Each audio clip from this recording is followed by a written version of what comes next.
Bienvenida. Muy buenos días. Mi nombre, como bien ha dicho, es Gemma Vicedo Checa.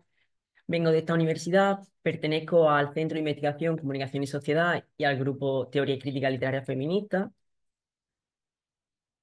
Como introducción, es bien sabido que históricamente se ha tendido a excluir o a subordinar la obra de la escritora con respecto a la de los escritores, las nóminas de autores de las distintas generaciones, ya sea la del 27, a la que pertenece Ernestina de Champurcín, o a la del 36, que con algunas vacilaciones pertenece Concha Zardoya, pero actualmente se están revirtiendo esas consecuencias sociohistóricas a partir de la relectura en clave feminista de su obra, la creación de proyectos de diversa índole, como el documental de 2015, La sin sombrero de Tania Baló, la inserción en los planes educativos o libros de texto de esta autora.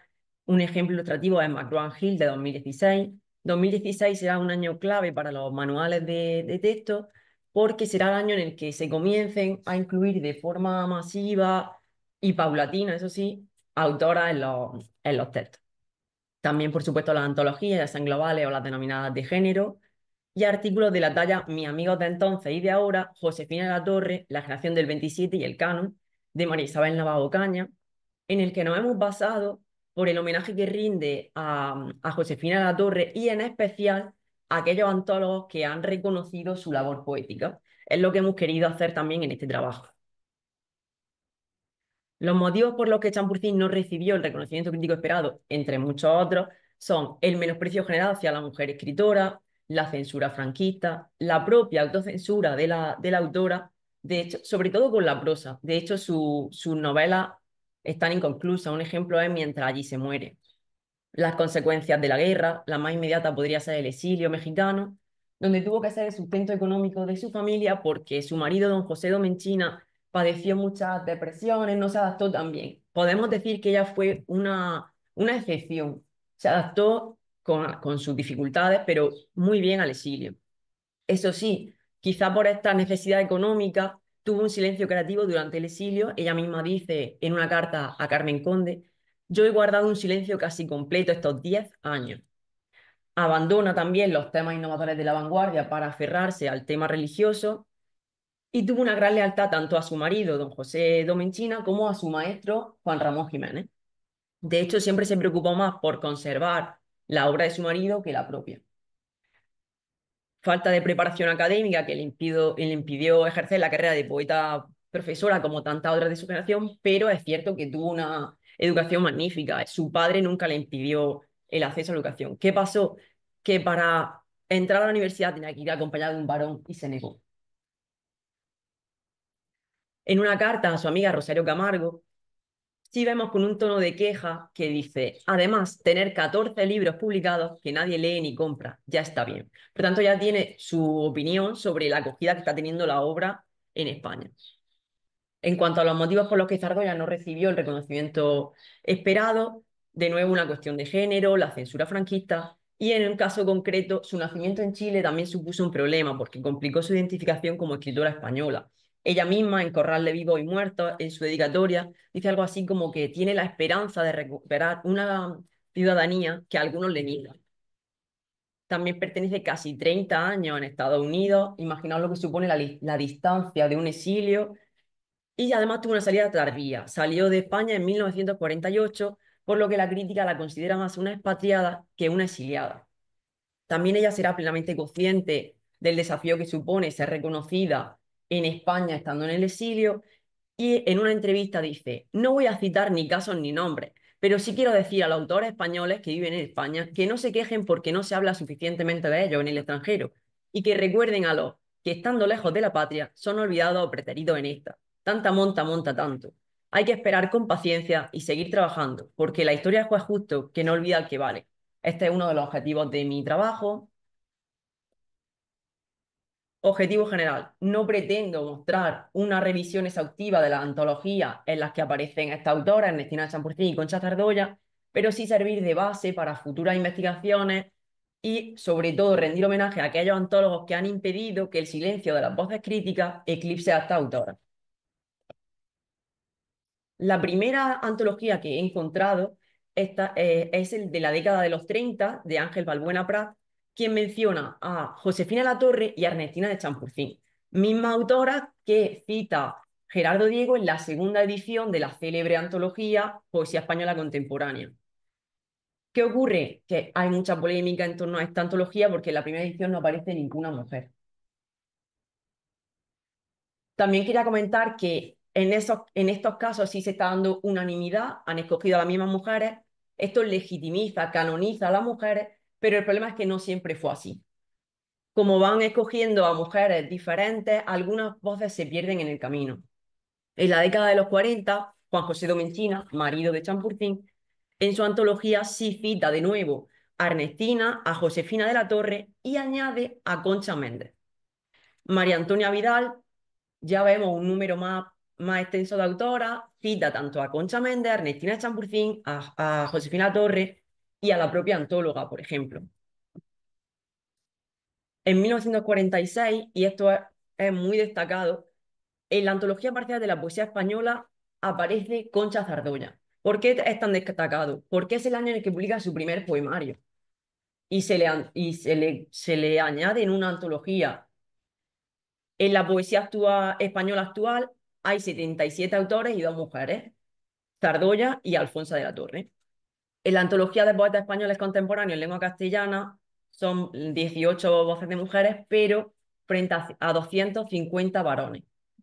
En ella aparece Ernestina de Champurcín.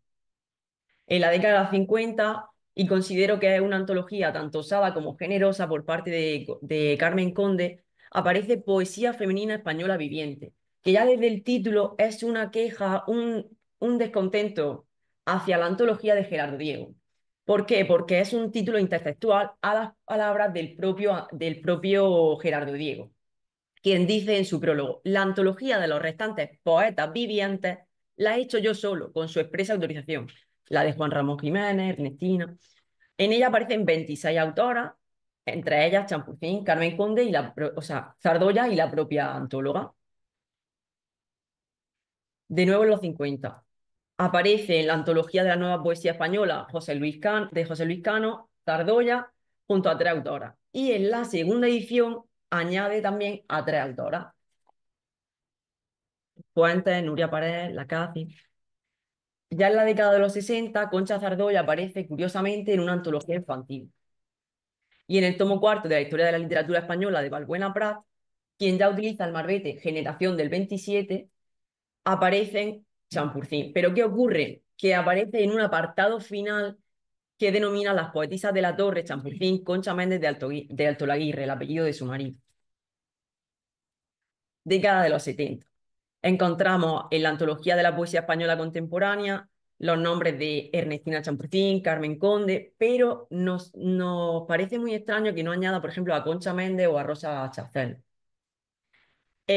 La antología de Juan Manuel, La generación del 27, desde dentro, textos y documentos, en el cuerpo como tal de la antología no aparece ninguna mujer, pero es cierto que por lo menos las tiene en cuenta en la cronología. Aparecen los años de nacimiento de Rosa Chacel, Concha Méndez, Ernestina de Champurcín, María Teresa León, Zambrano, y la fecha de publicación de sus libros de estas autoras y de Josefina Latorre y Carmen Conde. Josefina Latorre, además, entiendo que no se haya añadido su año de nacimiento porque hubo bastante polémica en respecto a su año de nacimiento. En la década de los 80, en el segundo tomo de la Antología Española del siglo XX, aparece Ernestina Champurcín, pero la nómina de autoras sigue siendo escasa con respecto a los autores. Hay 86 elegidos. De nuevo, en una antología infantil, en mis primeras lecturas poéticas, aparece Concha Zardoya ya en la década de los 80, en Litoral Femenino, Champurcín, junto a Carmen Conde, Rosa Chacel, Gloria Fuertes. En 1987, Panorama Antológico de Poetisa Española, aparece Concha Zardoya, y además Balcells ha considerado esta antología un digno anticipo de las que continuarán en la segunda mitad de la década de los 90. Panorama crítico de la generación del 27, de Francisco Javier Díaz de Revenga, es particular por varias razones. La primera, porque se incluye a Ernestina Champurcín en el último capítulo, bajo el marbete de otros, por lo cual hay una diferenciación entre la nómina oficial y la no oficial. Y finalmente, así termina su antología, Ernestina de Champurcín, la mujer de Domenchina. Cita a su mujer junto al nombre de su marido. Continuamos. Autora de El silencio. Su primer poemario en realidad se tituló En silencio. La única mujer representativa de los 27 que figuró con Josefina de la Torre ya en la antología de Gerardo Diego. Fijaos la importancia de aparecer en la antología de Gerardo Diego, eso las canonizó, esa parte es muy positiva, pero no, de ninguna manera fue la única mujer representativa del 27. En los 90, y aunque no sea una antología, tengo que citar el artículo de José Carlos Mainer, que como bien indica el título, se centra en María Teresa León, pero también en Ernestina de Champurcín y otras muchas autoras, aunque sea citar, pero la nómina de autoras sí es importante ya.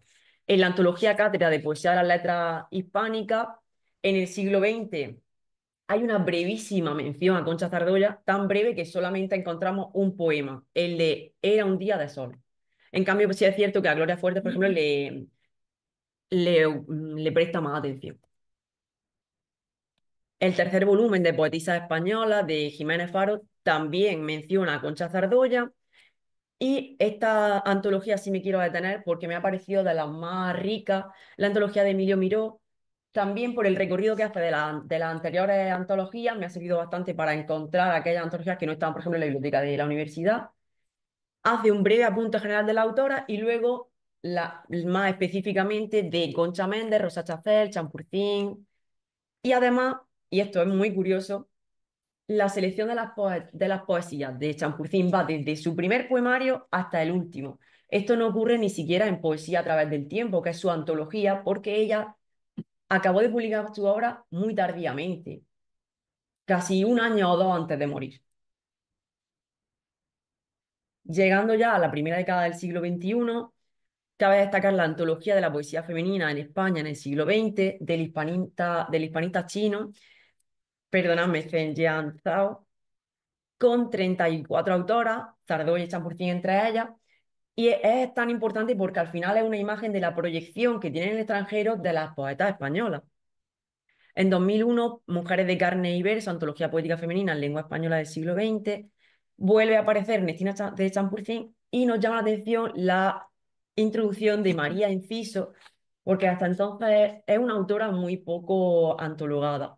La nómina autora supera el centenar en el siglo XX, pero es cierto que a lo mejor por esa ansia de acaparar, comete algunas vacilaciones en las fechas, pero se le perdona. Ilimitada Voz, antología de poetas españolas de José María Balcer, también tiene en consideración a Ernestina y a Concha Zardoya. Mujer que soy, la voz femenina de la poesía social y testimonial de los años 50, sitúa a Zardoya junto a Gloria Fuerte en el grupo del 36, y su introducción nos ha parecido bastante loable por el objetivo que plantea. Dice que quiere restablecer la memoria tantas veces perdida sobre la presencia femenina en el mundo de la cultura y singularmente el de la poesía a lo largo y ancho de los siglos.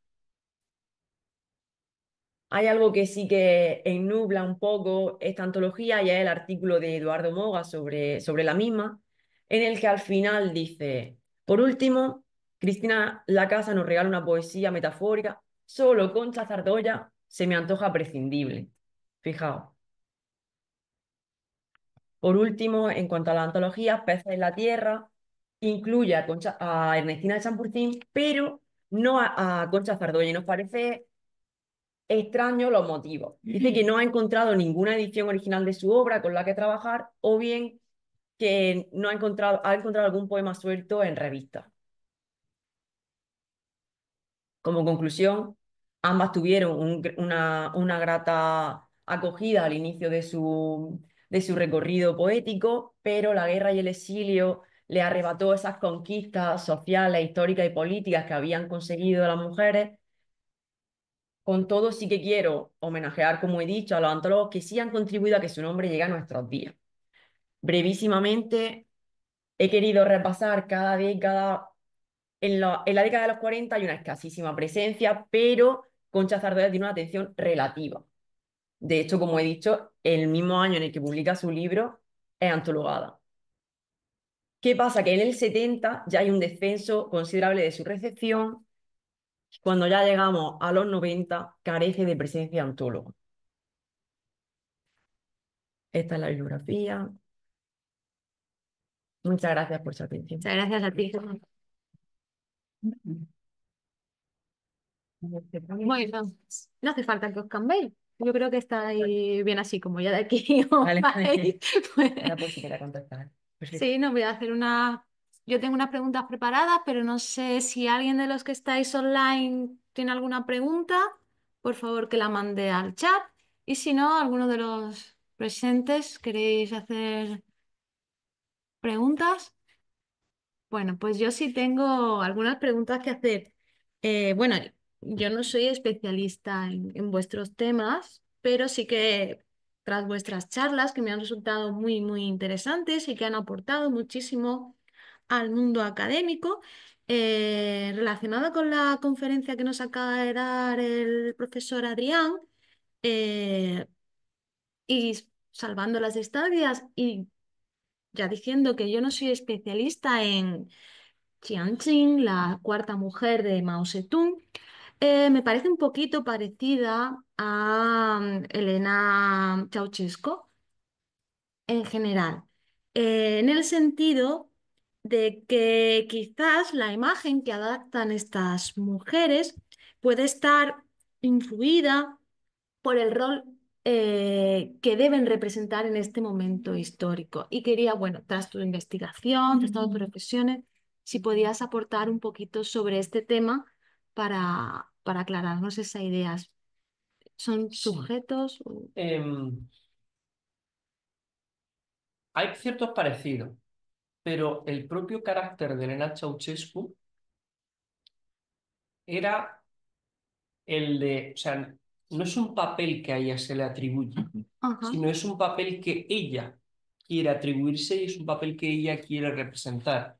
El hecho de ella meterse dentro de lo que es el mundo científico es algo que es una, porque en Rumanía se aplica lo que es el culto a la personalidad. Ujú. Nicolae Ceausescu y Elena Ceausescu hacen una visita a Corea del Norte. Les llama muchísimo la atención lo que es toda la parafernalia que cuando pensamos en Corea del Norte nos viene a la cabeza y se aplica a Rumanía bastante, ¿no?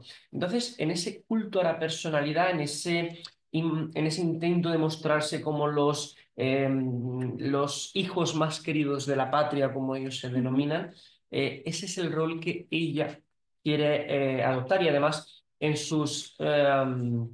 el Partido Comunista Rumano tiene una ventaja muy grande y es que todo lo que habla lo ponen por escrito en su archivo, el archivo del PCR y claro, luego eso como está, hoy lo tenemos accesible, pues podemos ver y se puede un poco interpretar, ¿no? O sea, analizar cómo era cada uno.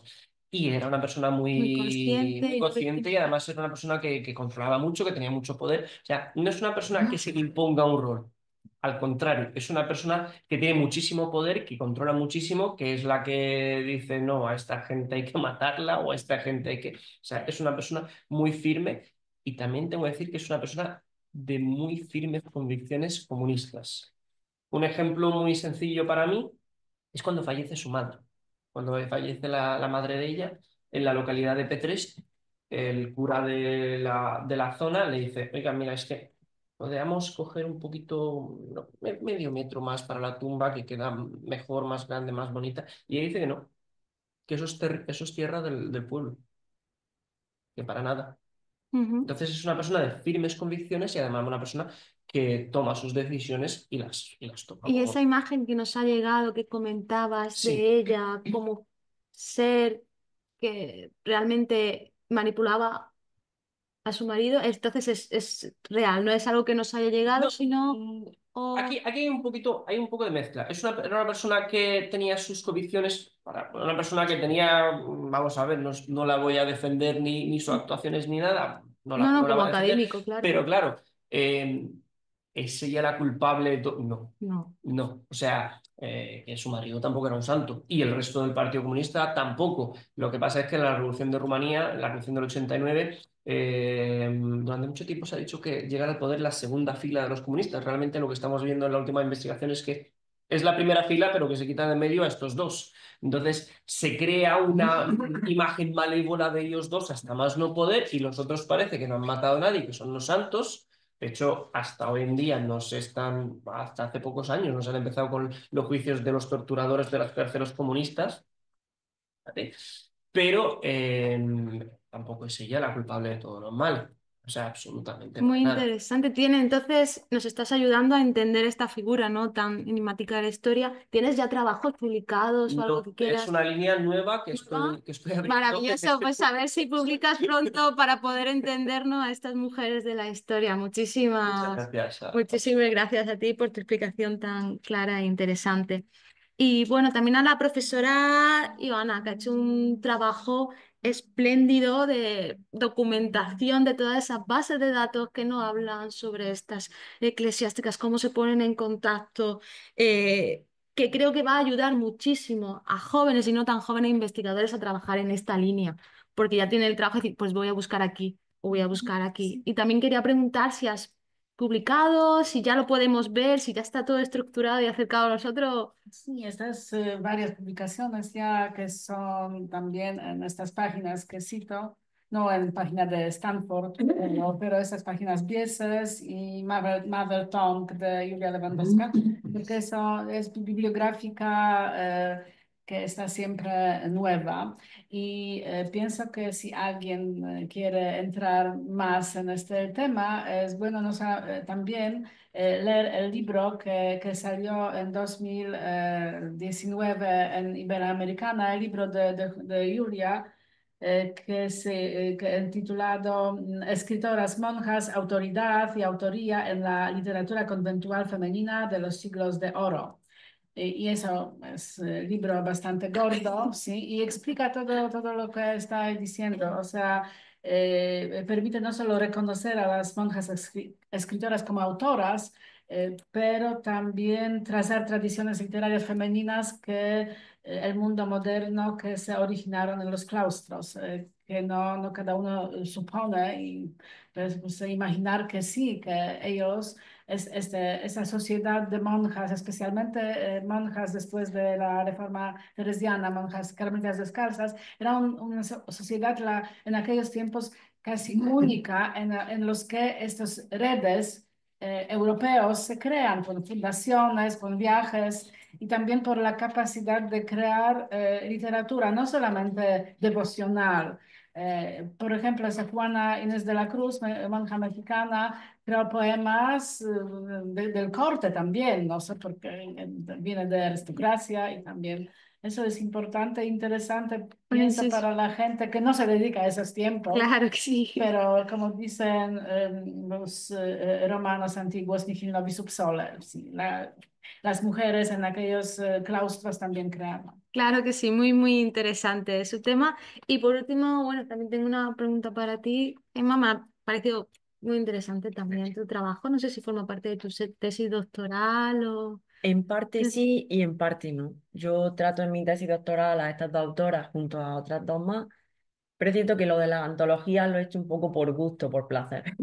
Yo trato sobre todo la memoria del exilio a través de estas autoras y como buena filóloga supongo que me está encantando encontrar ciertas conexiones entre ellas, también diferencias. Como he dicho, en este Stampede se adaptó relativamente bien al exilio, pero en cambio con Zardoya, y esto es una publicación que saldrá más adelante, el título mismo es el contraste entre el éxito académico en Estados Unidos y la nostalgia por una España ausente.